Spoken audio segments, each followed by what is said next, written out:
Segala puji, hormat, dan syukur kami kepadamu ya Tuhan. Karena Engkaulah yang layak dipuji dan ditinggikan. Karena bagimulah hormat, bagimulah kemuliaan, bagimulah segala sesuatunya. Karena Engkaulah yang empunya. Terima kasih Tuhan, jikalau segala sesuatu dijadikan oleh Dikau, dan tidak ada sesuatu pun yang jadi tanpa Dikau. Dan di dalamnya Engkau mempunyai rencana kekekalan di dalam hidup kami, supaya kami memperoleh keselamatan yang kekal. Kiranya Engkau menganugerahkan berita, menganugerahkan keyakinan, menganugerahkan kepada kami keselamatan jiwa, supaya kami masing-masing bisa berbahagia sebagaimana yang Engkau nantikan. Kami percaya Tuhan rahmat-Mu, kami percaya Tuhan karya-Mu yang besar itu dapat mengubahkan mata kami yang gelap menjadi terang, dapat mengubahkan arah haluan hidup kami menjadi kepada yang kekal dari kebinasaan. Kami percayakan pelayanan ini dipimpin oleh Roh-Mu yang kudus. Biarlah Engkau Tuhan Yesus sebagai soko guru kami, untuk kami teladani, untuk kami yakini, dan untuk kami terima secara pribadi. Terima kasih Tuhan. Di dalam Kristus Yesus kami berdoa. Amin. Mari kita lanjutkan pembacaan Alkitab kita dari Yohanes pasal yang keempat ayat 15. Yohanes pasal yang keempat ayat 15. Kita akan membacanya dengan silih berganti dari ayat 15 sampai 42. Saya bacakan ganjil, kita dengar ya. Kata perempuan itu kepadanya, "Tuhan, berikanlah aku air itu, supaya aku tidak haus dan tidak usah datang lagi ke sini untuk menimba air." Kata Yesus kepadanya, "Pergilah, panggillah suamimu dan datang ke sini." Kata perempuan itu, "Aku tidak mempunyai suami." Kata Yesus kepadanya, "Tepat katamu, bahwa engkau tidak mempunyai suami. Sebab engkau sudah mempunyai 5 suami, dan yang ada sekarang padamu bukanlah suamimu. Dalam hal ini engkau berkata benar." Kata perempuan itu kepadanya, "Tuhan, nyata sekarang padaku bahwa engkau seorang nabi. Nenek moyang kami menyembah di atas gunung ini, tetapi kamu katakan bahwa Yerusalemlah tempat orang menyembah." Kata Yesus kepadanya, "Percayalah kepadaku, hai perempuan, saatnya akan tiba bahwa kamu akan menyembah Bapa, bukan di gunung ini dan bukan juga di Yerusalem. Kamu menyembah apa yang tidak kamu kenal, kami menyembah apa yang kami kenal, sebab keselamatan datang dari bangsa Yahudi. Tetapi saatnya akan datang dan sudah tiba sekarang bahwa penyembah-penyembah benar akan menyembah Bapa dalam roh dan kebenaran, sebab Bapa menghendaki penyembah-penyembah demikian." Allah itu roh, dan barang siapa menyembah Dia harus menyembahnya dalam roh dan kebenaran. Jawab perempuan itu kepadanya, "Aku tahu bahwa Mesias akan datang yang disebut juga Kristus. Apabila ia datang, ia akan memberitakan segala sesuatu kepada kami." Kata Yesus kepadanya, "Akulah Dia yang sedang berkata-kata dengan engkau." Pada waktu itu datanglah murid-muridnya, dan mereka heran bahwa ia sedang bercakap-cakap dengan seorang perempuan. Tapi tidak seorang pun yang berkata, "Apa yang engkau hendaki?" atau "Apa yang engkau percakapkan dengan dia?" Maka perempuan itu meninggalkan tempayannya di situ, lalu pergi ke kota dan berkata kepada orang-orang yang di situ, "Mari, lihat, di sana ada seorang yang mengatakan kepadaku segala sesuatu yang telah kuperbuat. Mungkin dia Kristus itu." Maka mereka pun pergi keluar kota lalu datang kepada Yesus. Sementara itu murid-muridnya mengajak dia, katanya, "Rabi, makan." Akan tetapi Ia berkata kepada mereka, "Padaku ada makanan yang tidak kamu kenal."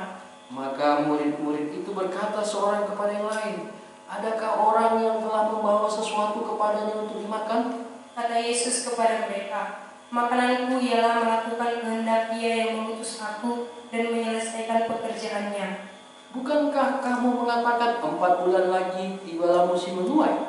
Tapi aku berkata kepadamu, lihatlah sekelilingmu dan pandanglah ladang-ladang yang sudah menguning dan matang untuk dituai. Sekarang juga penuai telah menerima upahnya, dan ia mengumpulkan buah untuk hidup yang kekal, sehingga penabur dan penuai sama-sama bersukacita. Sebab dalam hal ini benarlah peribahasa, yang seorang menabur dan yang lain menuai. Aku mengutus kamu untuk menuai apa yang tidak kamu usahakan. Orang-orang lain berusaha dan kamu datang memetik hasil usaha mereka. Dan banyak orang Samaria dari kota itu telah menjadi percaya kepadanya karena perkataan perempuan itu yang bersaksi. Ia mengatakan kepadaku segala sesuatu yang telah kuperbuat. Ketika orang-orang Samaria itu sampai kepada Yesus, mereka meminta kepadanya supaya ia tinggal pada mereka, dan ia pun tinggal di situ 2 hari lamanya. Dan lebih banyak lagi orang yang jadi percaya karena perkataannya. Dan mereka berkata kepada perempuan itu, kami percaya, tetapi bukan lagi karena apa yang kau katakan, sebab kami sendiri telah mendengar dia, dan kami tahu bahwa dialah benar-benar juru selamat dunia. Ya, saudara yang dikasihi oleh Tuhan, hari ini kita melanjutkan kisah perempuan Samaria. Saat ini kita akan melihat bagaimana Yesus membawa keselamatan kepada perempuan Samaria. Di dalam pasal 4 ayat 14 sudah diuraikan bagaimana Yesus menawarkan air hidup, ya. Yesus sudah memberikan air yang menjadi mata air, air yang tidak habis-habisnya, air yang memancar. Tetapi di dalam ayat 15 kata perempuan itu kepadanya, Tuhan, berikanlah aku air itu supaya aku tidak haus dan tidak usah datang lagi ke sini untuk menimba air. Saudara yang dikasihi oleh Tuhan, acap kali seorang penginjil sudah mempersiapkan pekabaran Injil, bahan yang cukup matang. Bahkan di sini Yesus sendiri sudah menawarkan, akulah air hidup. Tapi perempuan ini belum mengerti.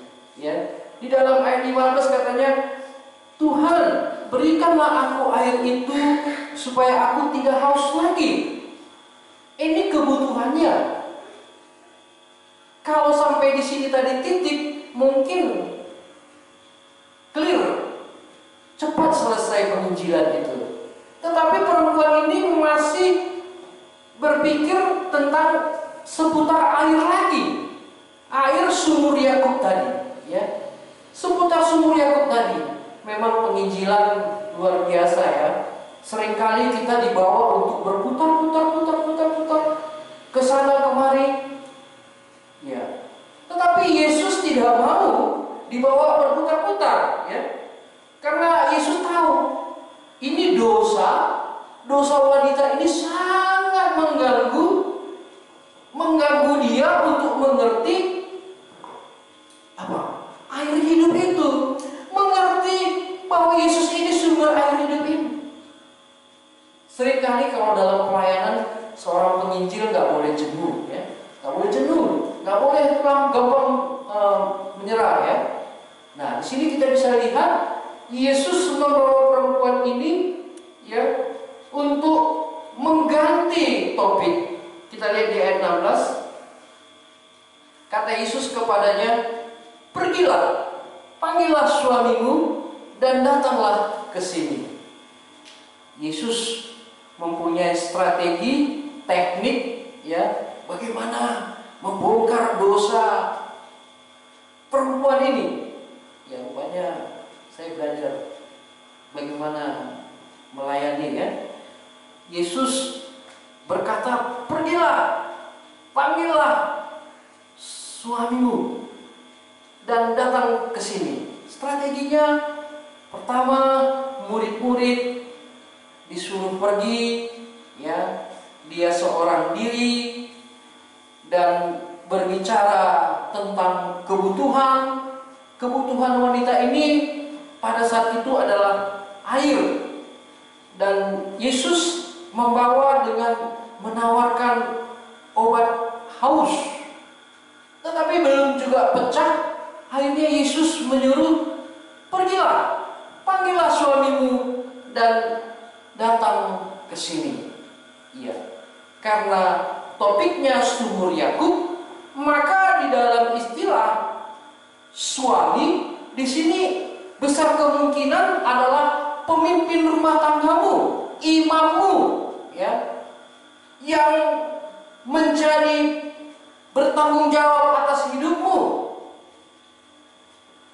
Kata perempuan itu, aku tidak mempunyai suami. Saudara yang dikasihi oleh Tuhan, perempuan ini berkata, aku tidak mempunyai suami. Saudara yang dikasihi oleh Tuhan, perempuan ini berkata, aku lagi kosong. Aku tidak mempunyai suami. Hidup saya lagi kosong.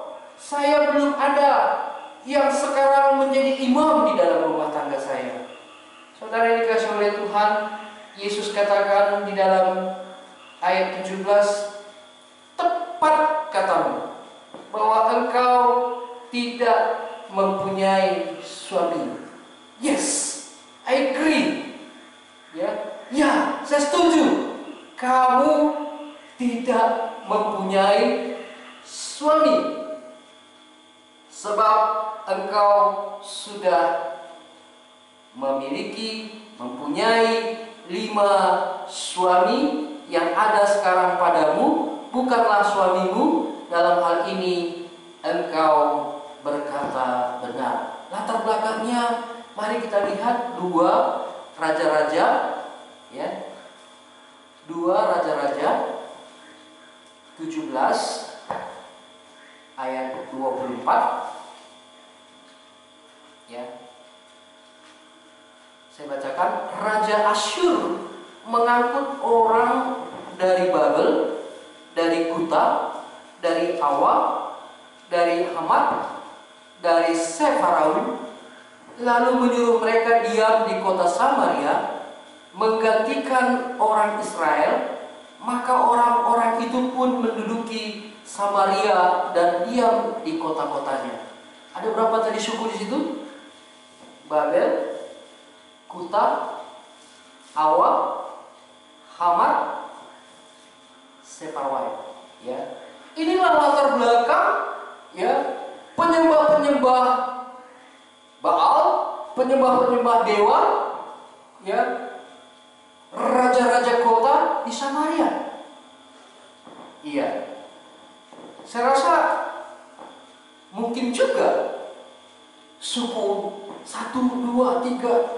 Ya, sampai di sini dikatakannya engkau sudah mempunyai 5 suami, dan yang sekarang ada padamu bukanlah suami.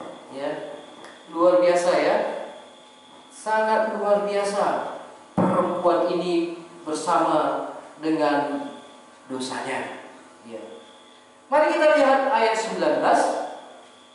Kata perempuan itu kepadanya, Tuhan, nyata sekarang padaku bahwa engkau seorang nabi.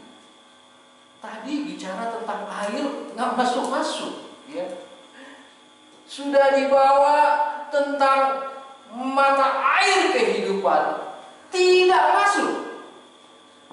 Begitu Yesus bukakan dosanya, begitu Yesus bawa dia kepada titik fokus persoalan hidup kerohaniannya, persoalan hidup di dalam kehidupannya, di sini sudah kita lihat penggiringan dengan jelas.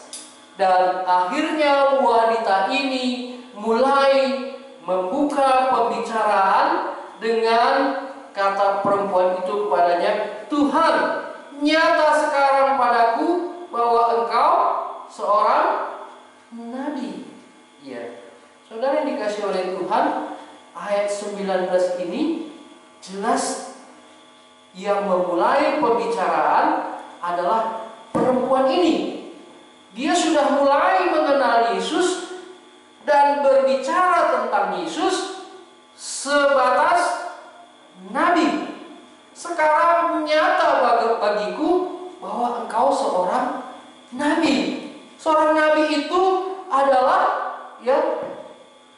Allah yang memperkatakan sesuatu kepada manusia, maka Allah memakai nabinya. Ini pengertian perempuan ini. Ya. Maka dikatakannya, nyatalah bagiku sekarang engkau nabi. Ya, sudah ganti topik ya. Tadi air, baru suami. Sekarang kepada hal-hal rohani. Jadi saudara yang dikasih oleh Tuhan, sekalipun orang berdosa, orang jahat, ya, sekalipun dia orang-orang yang najis, kalau dia sudah disampaikan firman Tuhan dari kecil, sejak remaja, ya, nanti ada waktunya pengenalan itu akan muncul. Ya. Maka perempuan ini punya stok. Dia katakan, sekarang aku mengerti bahwa engkau seorang nabi. Karena pengertiannya yang bisa menyingkapkan tentang diri seseorang adalah nabi. Saudara yang dikasih oleh Tuhan, menarik sungguh bukan? Bukan lagi Yesus yang memulai, tetapi perempuan itu. Tuhan, nyata sekarang padaku bahwa engkau seorang nabi. Nah, dibawanya kemana lagi? Ayat 20. Apa katanya? Nenek moyang kami menyembah di atas gunung ini, tapi kamu katakan bahwa Yerusalemlah tempat orang menyembah. Iya. Nah, di sini kita lihat ada satu prinsip, ya, di dalam perempuan ini sehubungan dengan penyembahan. Karena latar belakang penyembahan ini terbagi dua, sejak anaknya Raja Salomo, Raja Yerobeam dengan Rehabeam, ya, kerajaan selatan dan kerajaan utara, kerajaan Yehuda dan kerajaan Samaria. Orang Yehuda membuat penyembahan di Yerusalem karena itulah dari awal, karena takutnya kehilangan jabatan, maka raja itu membuat penyembahan di Gunung Gerizim, ya, Samaria. Dan ini udah ratusan tahun, 700 tahun sebelum Yesus, ya. Jadi ini terus mencekokin pemikirannya. Kami menyembah di sini, tapi orang Yahudi bilang di Yerusalem. Iya. Kalau yang menanggapi nggak tahu, pasti ikut berputar di situ. Tapi Yesus tidak mau berputar di situ. Ayat 21 dikatakannya di situ, kata Yesus kepadanya, percayalah kepadaku, hai perempuan, saatnya akan tiba bahwa kamu akan menyembah Bapa, bukan di gunung ini dan bukan juga di Yerusalem. Saudara yang dikasih oleh Tuhan, Yesus menjawab perempuan ini dan menyelesaikannya dan membawa titik fokus percayanya. Kira-kira titik fokus percayanya kemana? Ke Yerusalem? Tidak. Ke Samaria? Tidak. Titik fokusnya di dalam ayat 21 tadi, ya, percayalah kepadaku. Ini titik fokusnya, percayalah kepadaku, ya, bahwa Yesus itu titik fokus penyembahan, ya, bukan lagi di tempat, bukan lagi oleh karena waktu, tetapi sudah mempunyai fokus di dalam pribadi Kristus. Yesus menawarkan dirinya untuk menghancurkan gap di dalam pemikiran manusia, tidak lagi di dalam daerah, tidak lagi di dalam tempat, tidak lagi diukur oleh sesuatu yang bergariskan keadaan atau waktu. Saudara yang dikasihi oleh Tuhan, kita bisa melihat titik fokus yang dibawa Tuhan Yesus kepada perempuan ini adalah kepada dirinya. Maka titik fokus penyembahan orang percaya adalah kepada Kristus. Kristus lebih dari Yerusalem. Kristus lebih dari Samaria, dari Gunung Gerizim. Yesus Kristus lebih dari segala-galanya. Maka Yesus katakan, percayalah kepadaku, hai perempuan. Dan Yesus menceritakan Mesias yang disembah oleh bangsa, ayat 22. Kamu menyembah apa yang tidak kamu kenal. Kami menyembah apa yang kami kenal. Sebab keselamatan datang dari bangsa Yahudi. Ya. Yesus menceritakan bahwa Mesias disembah oleh bangsa, tetapi Mesias ini berasal dari bangsa Yahudi. Yesus mengarahkan kepada Kristus adalah Mesias. Kristus yang disembah, bukan bangsa Yahudinya. Karena ini jelas, Yahudi yang tulen, Yahudi yang asli, Abraham, Ishak, Yakub, inilah Israel. Dan sampai kepada keturunan yang tidak campur selain Samaria. Samaria ini yang campur. Ya. Yahudi itu tulen.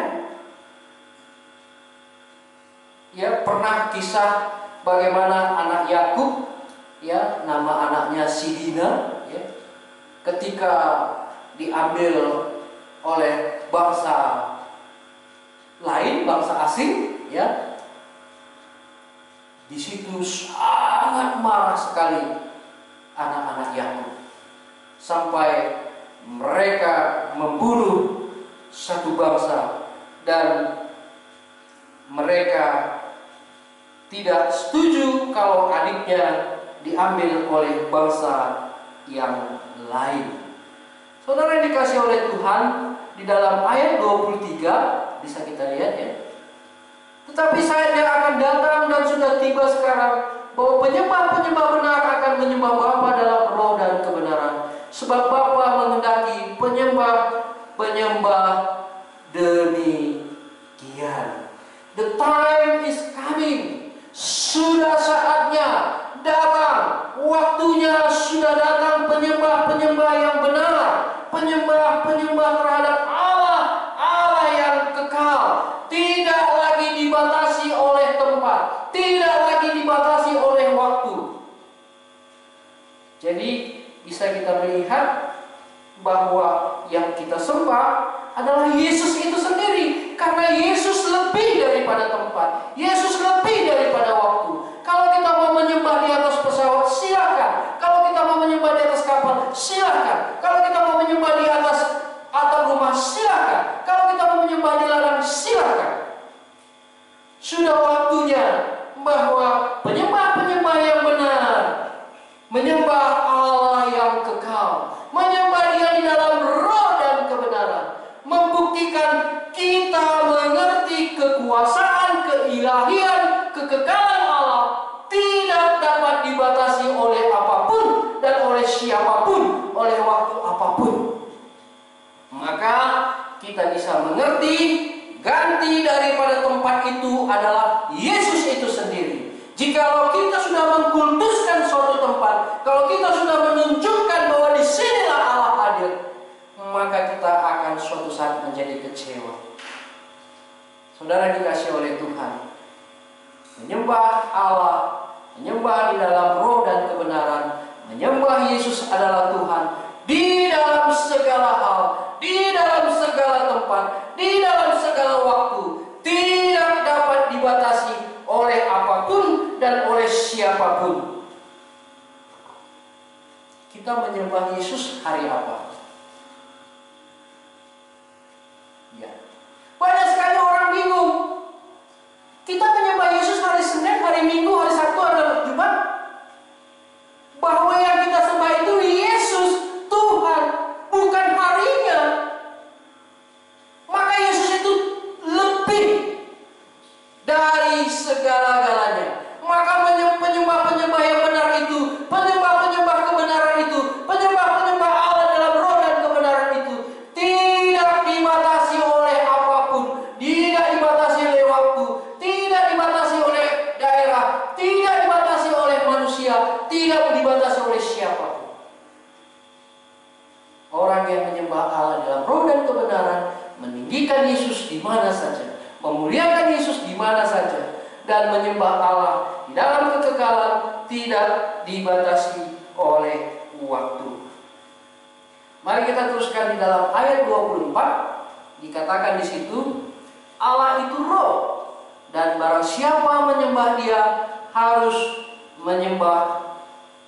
menyembahnya di dalam roh dan kebenaran. Jadi titik fokus penyembahan Allah itu, ya, yang ditekankan di sini adalah Tuhan Yesus itu. Maka nanti suatu perikop berkata, akulah Dia. Itu nanti kita lihat ya. Ada dikatakan ayat 26, akulah Dia. Ini menguraikan bahwa Yesus itu yang disembah. Yesus itu yang ditinggikan. Bahwa titik fokusnya menyembah Allah itu adalah menyembah Yesus itu sendiri. Karena Dia yang lebih, Dia yang berhak ditinggikan. Karena Dialah yang berkata, akulah aku. Dialah yang berkata, akulah jalan dan kebenaran. Kalau di dalam perjanjian lama yang menceritakan, aku adalah aku, siapakah engkau? Kata Musa. Ego ini. Aku adalah aku. Kalau di perjanjian baru, Yesus menceritakan, akulah Dia. Akulah terang. Akulah pintu. Akulah gembala yang baik. Akulah jalan dan kebenaran dan hidup. Akulah kebangkitan dan hidup. Saudara dikasih oleh Tuhan, Yesus menceritakan kepada perempuan ini, akulah Dia. Berarti titik fokus penyembahan itu kemana, saudaraku? Kepada Yesus. Bukan kepada yang lain. Bukan karena waktunya. Bukan karena harinya. Bukan karena tempatnya. Mengertikah saudara menyembah Allah dalam roh dan kebenaran? Tidak dibatasi oleh waktu. Tidak dibatasi oleh tempat. Iya. Kalau di dalam ayat 25, aku tahu bahwa Mesias akan datang yang disebut juga Kristus. Apabila Ia datang, Ia akan memberitakan segala sesuatu kepada kami. Wow, luar biasa ya. Saya senang kalau ada guru-guru sekolah minggu yang terus menceritakan tentang firman Tuhan kepada anak-anak. Nanti ada waktunya. Memang mungkin guru sekolah minggu jengkel melihat kejahatan anak remaja. Percayalah, ada waktunya. Perempuan ini di Samaria, di tengah-tengah penyembahan yang tidak jelas, di tengah-tengah bangsa yang hidupnya amburadul, tetapi dia sudah menyimpan data, menyimpan firman Tuhan, menyimpan kebenaran di dalam dirinya. Ya, ayat 25, aku tahu bahwa Mesias akan datang. Apa yang Anda tahu tentang Mesias? Perempuan ini tahu. Pengetahuannya akan firman Tuhan ini akan menolong dia suatu saat akan lepas dari dosanya. Makanya guru-guru sekolah minggu jangan putus asa melihat anak-anak sekarang bandel-bandel. Tidak akan pernah dia lepas dari dosanya kalau tidak ditanamkan firman Tuhan. Sampai 5 loh. 5 suaminya. Dosa yang bagaimana itu? Tapi firman Tuhan yang ditanamkan tidak hilang. Firman Tuhan yang disampaikan tidak hilang. Dia katakan di dalam ayat 25, aku tahu bahwa Mesias yang akan datang, yang disebut juga Kristus, apabila Ia datang akan memberitakan segala sesuatu kepada kami. Berarti dia juga menantikan Mesias. Tapi oleh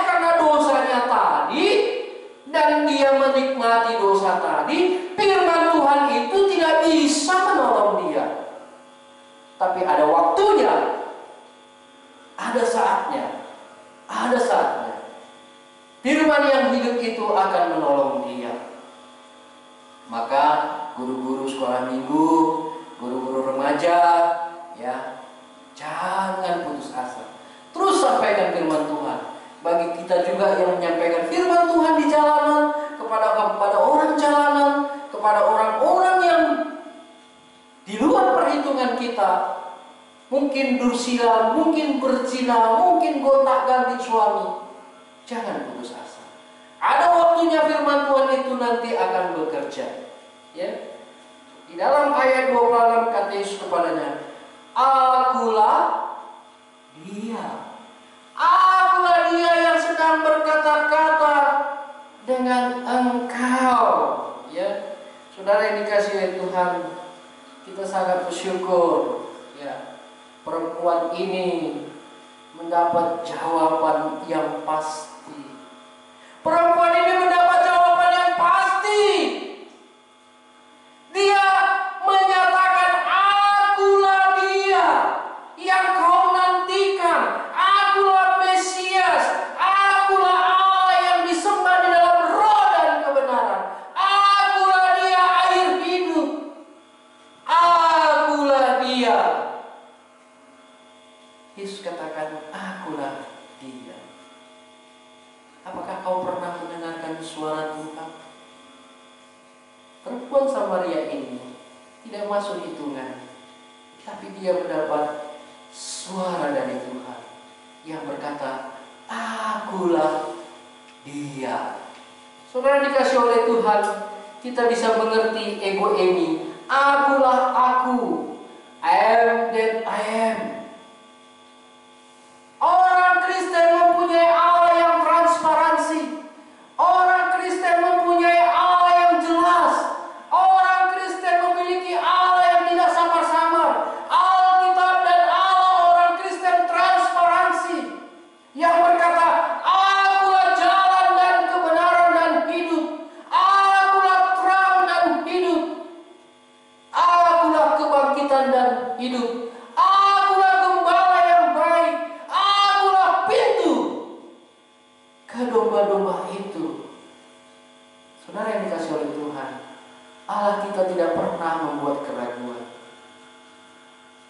Kepada perempuan Samaria ini dikatakan, "Akulah dia. I am that I am." Aku adalah aku. Suara itu diperdengarkan kembali kepada perempuan Samaria. Penginjilan yang benar, siapapun saudara pendengarnya, kalau saudara sudah diselamatkan, penginjilan yang benar, saudara harus membawa kepada Dia yang berkata, "Akulah dia," kepada Yesus Kristus. Saudara dikasih oleh Tuhan, bahwa perempuan ini sangat-sangat bersuka cita. Akulah dia yang sedang berkata-kata dengan engkau. Wow, luar biasa ya. Mesias Kristus datang menjumpai perempuan Samaria. Kita lihat ayat 27. Nuansa sudah berubah. Ayat 27. Pada waktu itu datanglah murid-muridnya dan mereka heran bahwa ia sedang bercakap-cakap dengan seorang perempuan. Tapi tidak seorang pun yang berkata, "Apa yang kau hendaki?" atau "Apa yang kau percakapkan dengan dia?" Berbeda sekali. Murid-murid ini sudah puas dengan jalan-jalan ke kota Sikhar, jalan-jalan ke Samaria, membeli makanan. Saatnya untuk mau makan. Adapun tamunya Yesus, dia tidak tanya, tidak peduli. Ya, saudara yang dikasih oleh Tuhan, mungkin ini juga yang membuat perempuan ini sangat-sangat shock. Ya. Kenapa? Karena situasi hatinya yang sudah mulai menggebu-gebu, yang sudah mulai bersorak-sorai, yang sudah mulai Tapi dengan tiba-tiba dilihatnya sejumlah laki-laki murid-murid Yesus datang. Nggak ngomong pula. Kalau seorang pelayan harus sudah kebal itu ya. Jadi jangan sakit hati ya. Firman Tuhan ya di dalam hatinya sudah pas, sudah nancap ya. Tapi di lingkungan dia lihat murid-murid yang ramai tanpa tanya, tanpa peduli. Karena dalam otak murid itu, wah, sudah lama kami tinggalkan guru, biar kami makan sekali ini. Dalam pikirannya adalah makanan jasmani. Ya, tipe-tipe pelayan banyak ya. Bersama guru juga masih memikirkan hal-hal jasmani ya. Mari kita lanjutkan ayat 28. Ya. Maka perempuan itu meninggalkan tempayannya di situ, lalu pergi ke kota dan berkata kepada orang yang di situ. Sebenarnya dikasih oleh Tuhan. Perempuan itu tadinya dia jaga sekali apanya? Tempayannya. Bahkan untuk Yesus minta air pun tidak dikasihnya. Ya. Tetapi oleh karena firman Tuhan yang sudah menembus ke dalam hatinya, akulah dia, maka perempuan ini digerakkan oleh firman Tuhan itu untuk meninggalkan tempayannya. Luar biasa ya. Firman Tuhan menggerakkan perempuan ini untuk meninggalkan tempayannya karena dia sudah jumpa dengan Tuhan Yesus sebagai Mesias. Tuhan Yesus adalah Raja. Tuhan Yesus adalah Mesias yang dinantikan baginya. Dan dia melihat ini jauh lebih besar daripada tempayan, jauh lebih besar daripada air sumur Yakub. Maka firman Tuhan menggerakkan dia meninggalkan tempayan yang mungkin disayanginya ya. Nah, firman Tuhan ini juga yang menggerakkan dia terbuka. Pergi kemana? Pergi ke kota ya. Kita lihat 28 tadi ya. Maka perempuan itu meninggalkan tempayannya di situ lalu pergi ke kota. Dari tertutup menjadi terbuka. Firman Tuhan itu yang menggerakkan dia untuk pergi ke kota Sikar, Samaria. Saya ingat dulu ada yang saya layani, namanya Sentosa Taringan. Dia sangat pesimis, bahkan pernah mau bunuh diri karena dia mengalami cacat, matanya buta. Ya. Tetapi ketika dia sudah mendapatkan firman Tuhan, gairahnya muncul dan dia pergi ke daerah Deli Tua, ya. Dari Padang Bulan ke Deli Tua. Saya melihat ada yang menggerakkan dia, padahal dia buta. Saya ingat perempuan Samaria ini. Apa yang menggerakkan dia bisa pergi ke kota Sikar, pergi ke kota Samaria itu? Firman Tuhan yang menembus di dalam hatinya. Dia tidak lagi pikirkan murid-murid yang tidak mempertanyakan dia, tidak lagi pikirkan murid-murid yang tidak mengopeni dia, tapi dia sudah mendapatkan jawaban dari Tuhan. Akulah dia. Ini yang menggerakkan dia bisa meninggalkan tempayannya. Ini yang bisa menggerakkan dia meninggalkan segala sesuatu di sumur Yakub itu. Dan ini juga yang menggerakkan dia bisa pergi ke kota Samaria. Itulah kota Sikar. Ya, di Samaria banyak kota, salah satunya kota Sikar ya. Dan kita bisa lihat di ayat 28.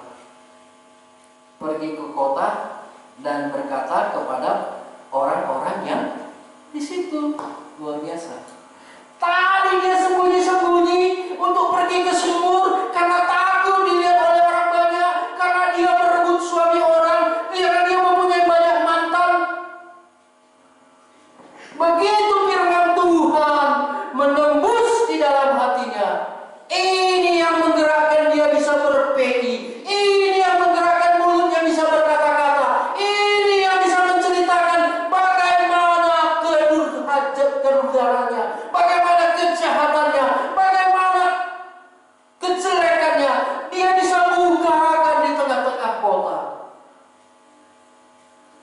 bisa berpede. Luar biasa. Kenapa saudara nggak bisa berpede?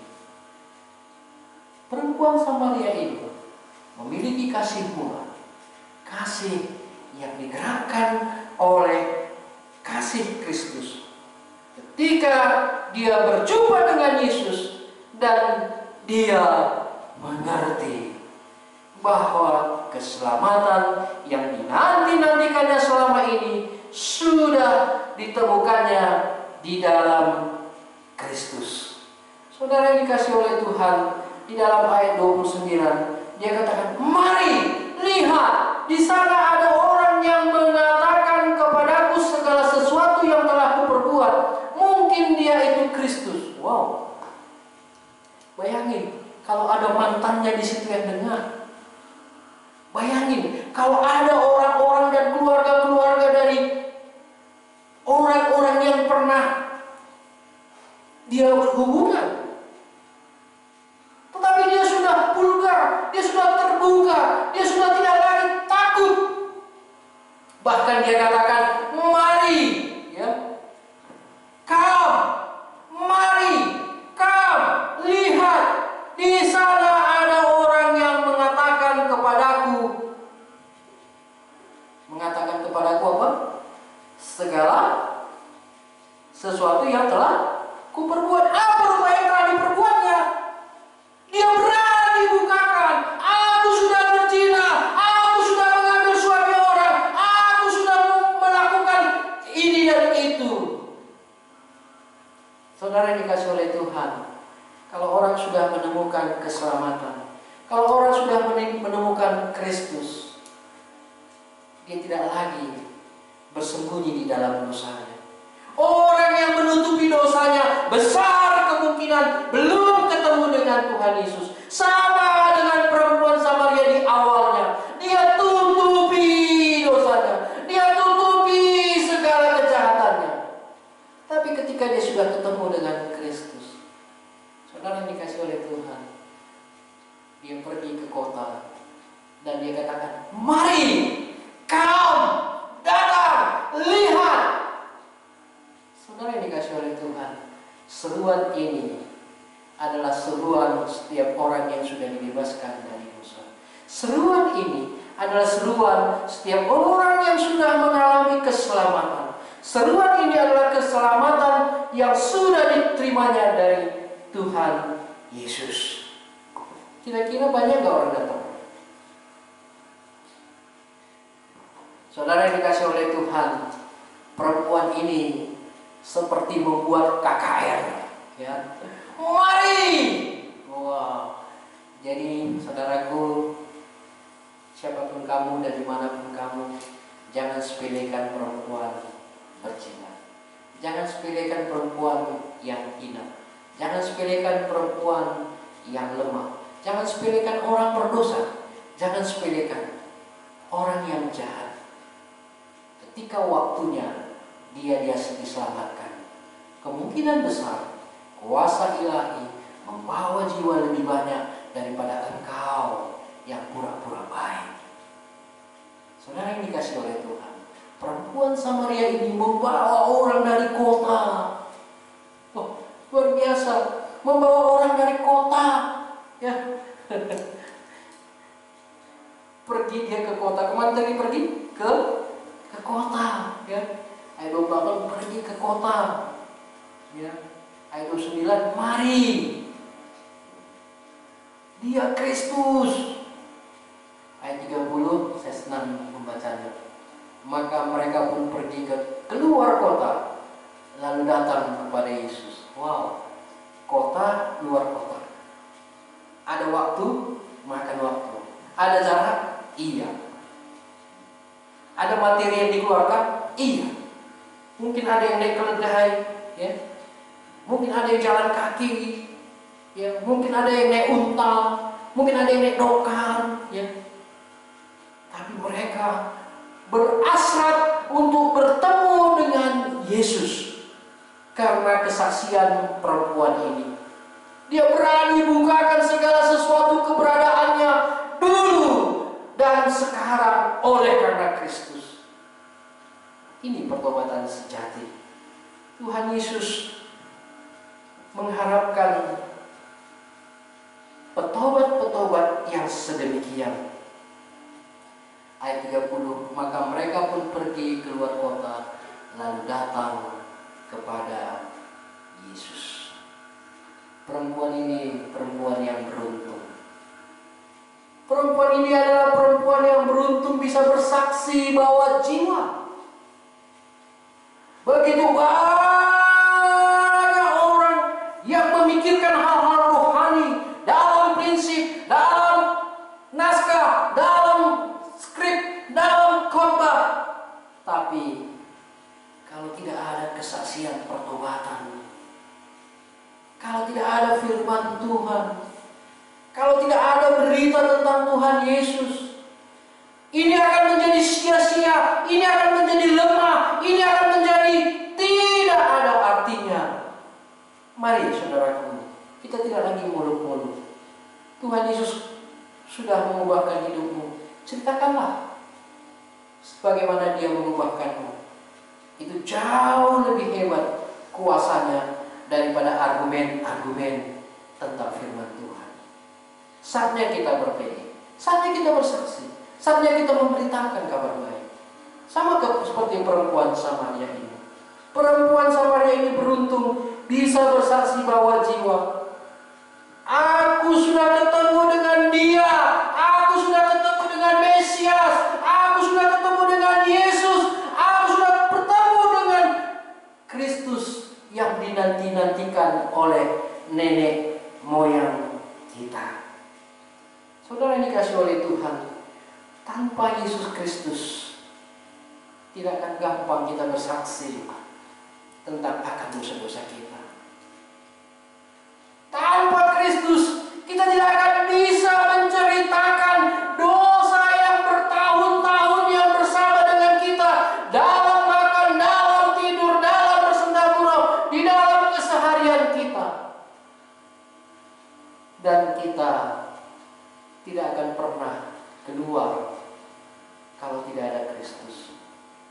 Mari kita renungkan, perempuan ini bertobat dan membawa jiwa, dan dia tidak menjadi pemikiran, tidak menjadi sesuatu gangguan, sekalipun banyak mantan-mantannya di situ, sekalipun banyak di situ saingan-saingannya, karena dia sudah mendapatkan kelegaan, karena dia sudah mendapatkan kebebasan jiwa, karena dia sudah mendapatkan kemenangan, dan dia bisa menceritakan. Saudaraku yang dikasihi oleh Tuhan, masih ada sesi berikutnya karena belum selesai, tapi waktu kita sudah habis. Mungkin kita akan lanjutkan di dalam beberapa hari lagi. Mari kita bersatu di dalam doa. Kami bersyukur dan berterima kasih kepadamu Tuhan, karena waktu juga yang membuat kami tidak bisa meneruskan firman-Mu. Tapi kami percaya firman-Mu yang sudah Engkau persiapkan akan disampaikan kembali. Kiranya Engkau menaruhkan perkataan-Mu yang benar, perkataan-Mu yang hidup, perkataan-Mu yang menjumpai perempuan Samaria terjadi di tengah-tengah kami, terjadi di tengah-tengah pemirsa, terjadi di tengah-tengah keluarga kami. Kami berharap sungguh pertolongan-Mu kepada kami, kepada bangsa kami, kepada setiap orang yang mendengar, karena kami membutuhkan kepastian, kami membutuhkan jawaban yang pasti, sebagaimana Engkau berkata kepada perempuan Samaria, akulah dia. Tuhan Yesus, berbelas kasihanlah kepada kami. Kami menantikan yang daripada-Mu. Terpujilah Engkau. Di dalam Kristus Yesus kami berdoa.